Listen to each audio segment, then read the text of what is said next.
Welcome to Brutal DMing 101, where intelligent creatures will be organized. Now with this in mind, organized groups of intelligent monsters will group together and give themselves jobs, traits, and other kinds of titles. That leads to organization, and that organization could be challenging to the players. With organized groups of monsters, the characters should never stumble upon them without them knowing they are coming. There should be alarms, guards, and other ways in place for the enemies to know the characters are approaching. If the characters overcome the ways that they would know, then that's fine, it makes sense. But a group should be allowed to prepare. Think back on all the times that you've run D&D encounters with organized groups where the organized groups suddenly had a group of adventurers in front of them. Unless the group was sneaking, that seems unlikely. The enemies should know and should have time to prepare. Now these organized groups of enemies should also train together and have some kind of a preferred battle tactic. If you guys want, I'll make a series about battle tactics for the enemy groups, but I'll give you an example with Goblin. In 2024, Goblins are broken up into 4 types: minions, warriors,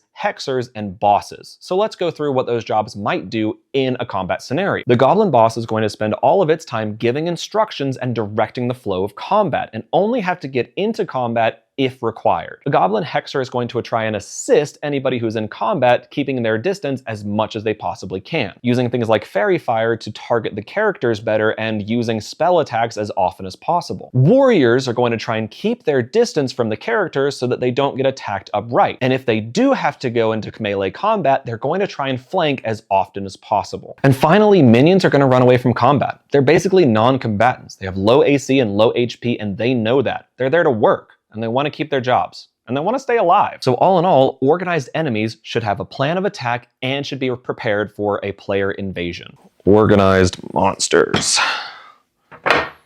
Because not every group is going to be bumbling idiots.